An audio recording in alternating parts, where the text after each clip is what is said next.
Chapter 47. "I have been thinking it over again, Elizabeth," said her uncle as they drove from the town, "and really, upon serious consideration, I am much more inclined than I was to judge as your eldest sister does on the matter. It appears to me so very unlikely that any young man should form such a design against a girl who is by no means unprotected or friendless, and who is actually staying in his colonel's family, that I am strongly inclined to hope the best. Could he expect that her friends would not step forward? Could he expect to be noticed again by the regiment after such an affront to Colonel Forster? His temptation is not adequate to the risk." "Do you really think so?" cried Elizabeth, brightening up for a moment. "Upon my word," said Mrs. Gardiner, "I begin to be of your uncle's opinion. It is really too great a violation of decency, honor, and interest for him to be guilty of. I cannot think so very ill of Wickham. Can you yourself, Lizzie, so wholly give him up as to believe him capable of it? Not, perhaps, of neglecting his own interest, but of every other neglect I can believe him capable, if indeed it should be so. But I dare not hope it. Why should they not go on to Scotland if that had been the case?" "In the first place," replied Mr. Gardiner, "there is no absolute proof that they are not gone to Scotland." "Oh, but their removing from the chaise into a hackney coach is such a presumption. And besides, no traces of them were to be found on the Barnet road." "Well then, supposing them to be in London, they may be there, though for the purpose of concealment, for no more exceptional purpose. It is not likely that money should be very abundant on either side, and it might strike them that they could be more economically, though less expeditiously, married in London than in Scotland. But why all this secrecy? Why any fear of detection? Why must their marriage be private? Oh, no, no, this is not likely. His most particular friend, you see by Jane's account, was persuaded of his never intending to marry her. Wickham will never marry a woman without some money. He cannot afford it. And what claims has Lydia? What attraction has she beyond youth, health, and good humor that could make him, for her sake, forego every chance of benefiting himself by marrying well? As to what restraint the apprehensions of disgrace in the corps might throw on a dishonorable elopement with her, I am not able to judge, for I know nothing of the effects that such a step might produce. But as to your other objection, I am afraid it will hardly hold good. Lydia has no brothers to step forward, and he might imagine from my father's behavior, from his indolence, and the little attention he has ever seemed to give to what was going forward in his family, that he would do as little and think as little about it as any father could do in such a matter. But can you think that Lydia is so lost to everything but love of him as to consent to live with him on any terms other than marriage?" "It does seem, and it is most shocking indeed," replied Elizabeth with tears in her eyes, "that a sister's sense of decency and virtue in such a point should admit of doubt. But, really, I know not what to say. Perhaps I am not doing her justice, but she is very young. She has never been taught to think on serious subjects, and for the last half-year, nay, for a 12-month, she has been given up to nothing but amusement and vanity. She has been allowed to dispose of her time in the most idle and frivolous manner, and to adopt any opinions that came in her way. Since the Usher were first quartered in Meryton, nothing but love, flirtation, and officers have been in her head. She has been doing everything in her power, by thinking and talking on the subject, to give greater, what shall I call it, susceptibility to her feelings, which are naturally lively enough. And we all know that Wickham has every charm of person and address that can captivate a woman. "But you see that Jane," said her aunt, does not think so very ill of Wickham as to believe him capable of the attempt. Of whom does Jane ever think ill? And who is there, whatever might be their former conduct, that she would think capable of such an attempt, till it were proved against them? But Jane knows, as well as I do, what Wickham really is. We both know that he has been profligate in every sense of the word, that he has neither integrity nor honor, that he is as false and deceitful as he is insinuating. "And do you really know all this?" cried Mrs. Gardiner, whose curiosity as to the mode of her intelligence was all alive. "I do indeed," replied Elizabeth, coloring. "I told you the other day of his infamous behavior to Mr. Darcy, and you yourself, when last at Longbourn, heard in what manner he spoke of the man who had behaved with such forbearance and liberality towards him.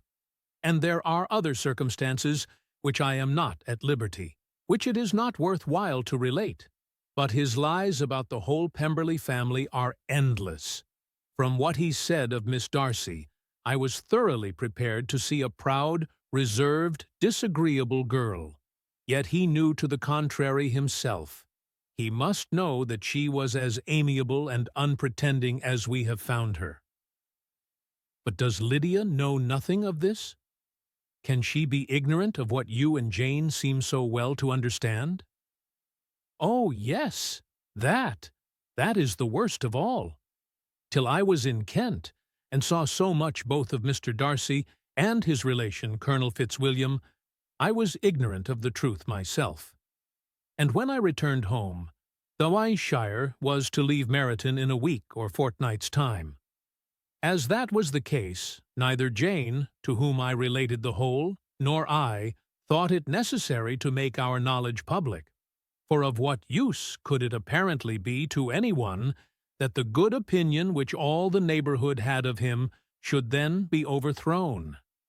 And even when it was settled that Lydia should go with Mrs. Forster, the necessity of opening her eyes to his character never occurred to me. That she could be in any danger from the deception never entered my head. That such a consequence as this could ensue, you may easily believe, was far enough from my thoughts. When they all removed to Brighton, therefore, you had no reason, I suppose, to believe them fond of each other?" "Not the slightest.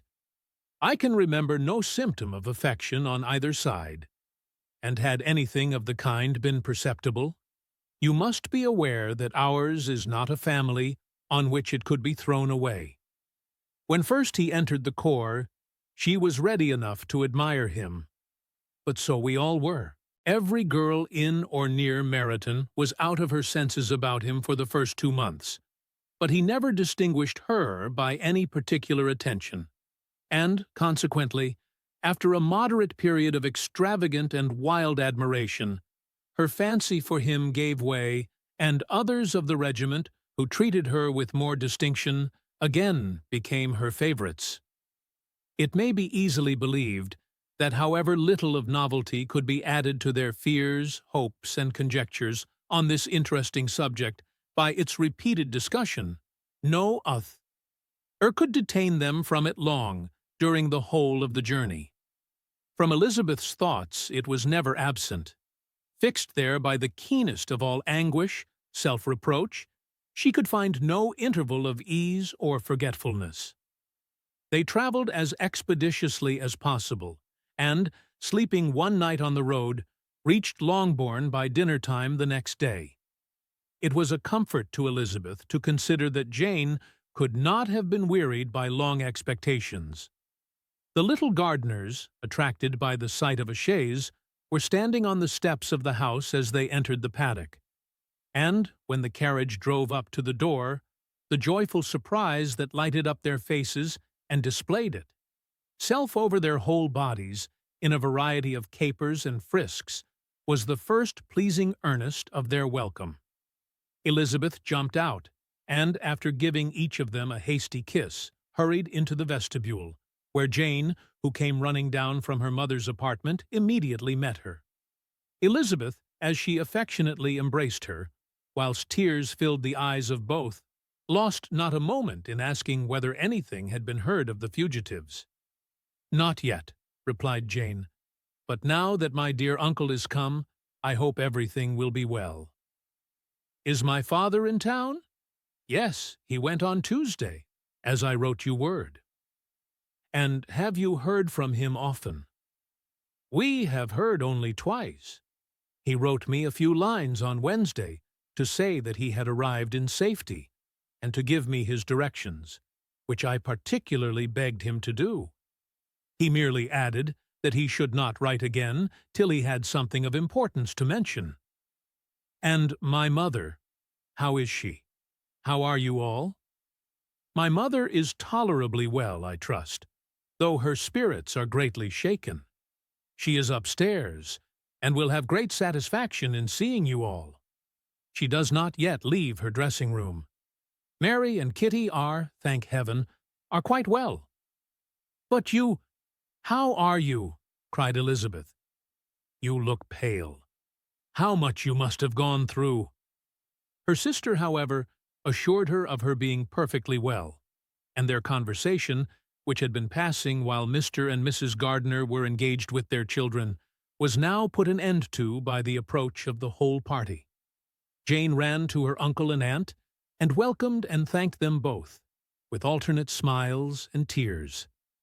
When they were all in the drawing-room, the questions which Elizabeth had already asked were of course repeated by the others, and they soon found that Jane had no intelligence to give. The sanguine hope of good, however, which the benevolence of her heart suggested, had not yet deserted her.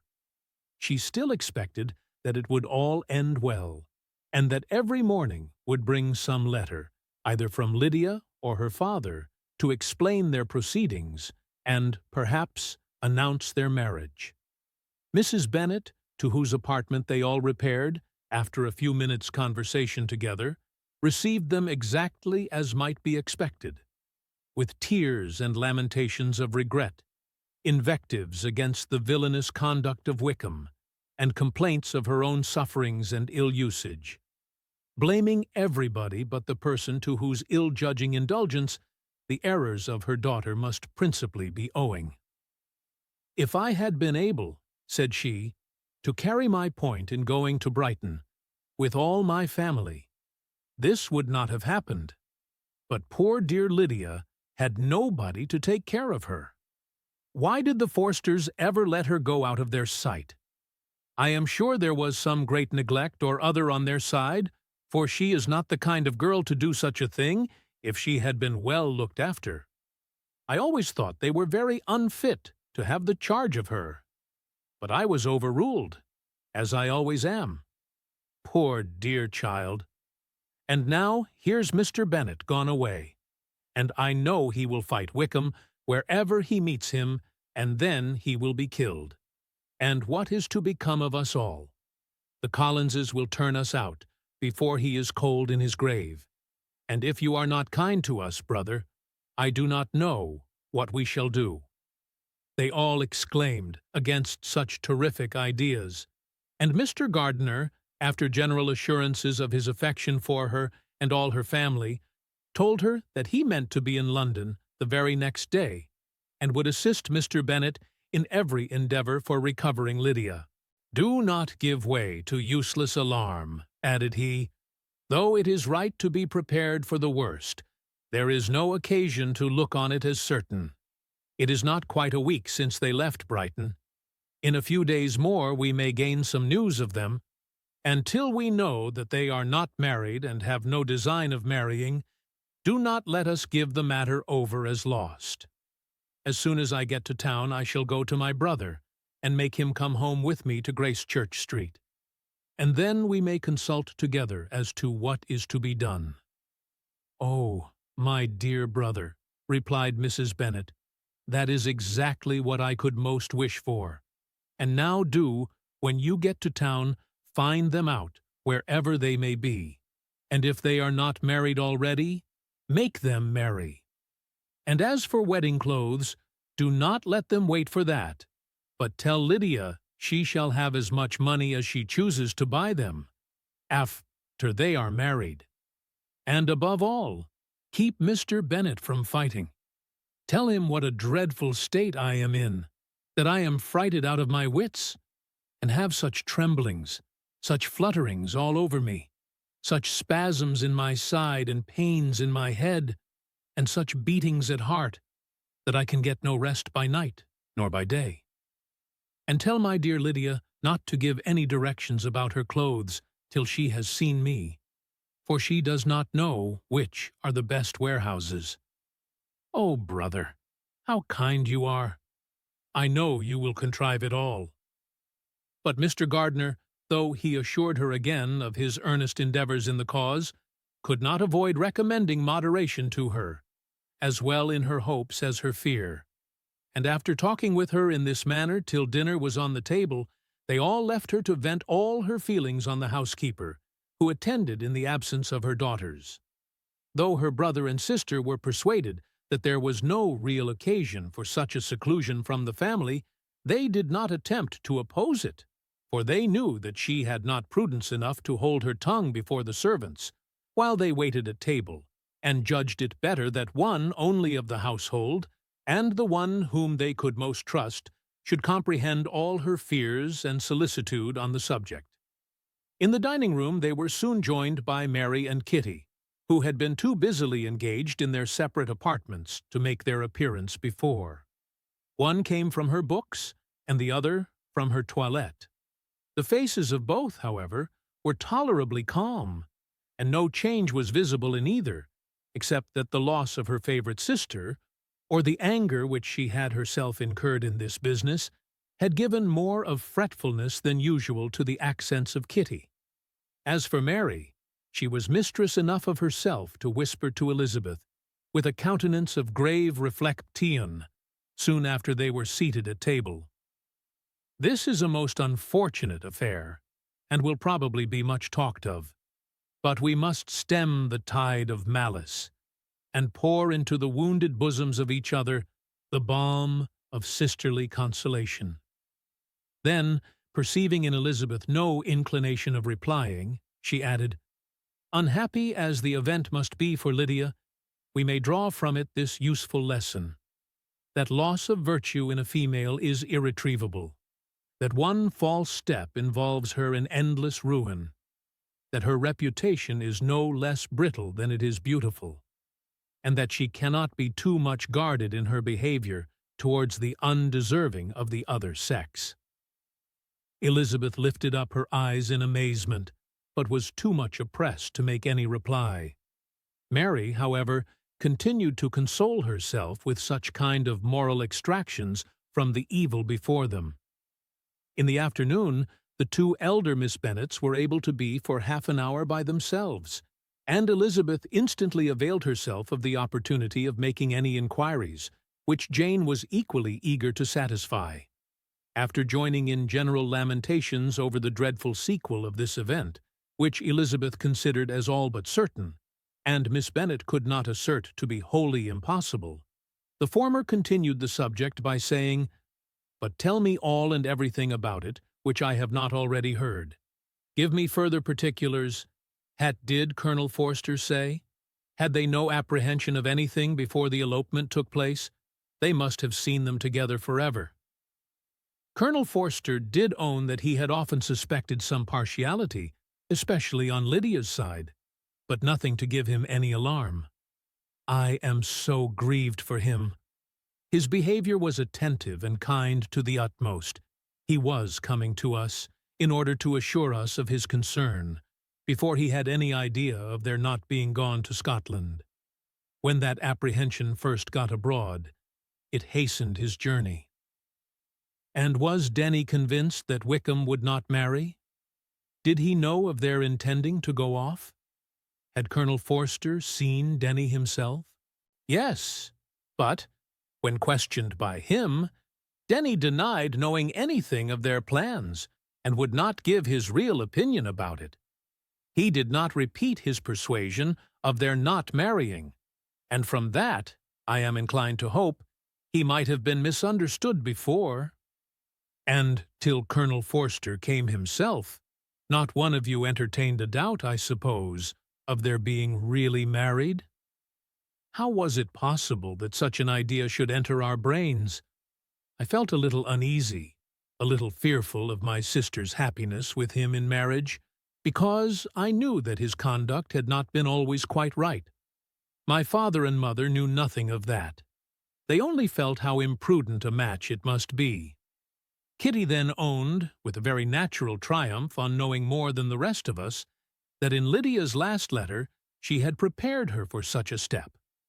She had known, it seems, of their being in love with each other many weeks. But not before they went to Brighton. No, I believe not. And did Colonel Forster appear to think well of Wickham himself? Does he know his real character? I must confess that he did not speak so well of Wickham as he formerly did. He believed him to be imprudent and extravagant. And since this sad affair has taken place, it is said that he left Meryton greatly in debt. But I hope this may be false. Oh, Jane, had we been less secret, had we told what we knew of him, this could not have happened. Perhaps it would have been better, replied her sister. But to expose the former faults of any person without knowing what their present feelings were seemed unjustifiable. We acted with the best intentions. Could Colonel Forster repeat the particulars of Lydia's note to his wife? He brought it with him for us to see. Jane then took it from her pocketbook and gave it to Elizabeth. These were the contents. My dear Harriet, you will laugh when you know where I am gone, and I cannot help laughing myself at your surprise tomorrow morning, as soon as I am missed. I am going to Gretna Green, and if you cannot guess with who, I shall think you a simpleton, for there is but one man in the world I love, and he is an angel. I should never be happy without him, so think it no harm to be off. You need not send them word at Longbourn of my going, if you do not like it, for it will make the surprise the greater, when I write to them and sign my name, Lydia Wickham. What a good joke it will be! I can hardly write for laughing. Pray make my excuses to Pratt for not keeping my engagement and dancing with him tonight. Tell him I hope he will excuse me when he knows all, and tell him I will dance with him at the next ball we meet, with great pleasure. I shall send for my clothes when I get to Longbourn, but I wish you would tell Sally to mend a great slit in my worked muslin gown before they are packed up. Goodbye. Give my love to Colonel Forster. I hope you will drink to our good journey. Your affectionate friend, Lydia Bennet. Oh, thoughtless, thoughtless Lydia, cried Elizabeth when she had finished it. What a letter is this, to be written at such a moment! But at least it shows that she was serious on the subject of their journey. Whatever he might afterwards persuade her to, it was not on her side a scheme of infamy. My poor father, how he must have felt it! I never saw anyone so shocked. He could not speak a word for full 10 minutes. My mother was taken ill immediately, and the whole house in such confusion. Oh, Jane, cried Elizabeth, was there a servant belonging to it who did not know the whole story before the end of the day? I do not know. I hope there was. But to be guarded at such a time is very difficult. My mother was in hysterics, and though I endeavored to give her every assistance in my power, I am afraid I did not do so much as I might have done. But the horror of what might possibly happen almost took from me my faculties. Your attendance upon her has been too much for you. You do not look well. Oh, that I had been with you! You have had every care and anxiety upon yourself alone. Mary and Kitty have been very kind, and would have shared in every fatigue, I am sure. But I did not think it right for either of them. Kitty is slight and delicate, and Mary studies so much that her hours of repose should not be broken in on. My Aunt Phillips came to Longbourn on Tuesday, after my father went away, and was so good as to stay till Thursday with me. She was of great use and comfort to us all.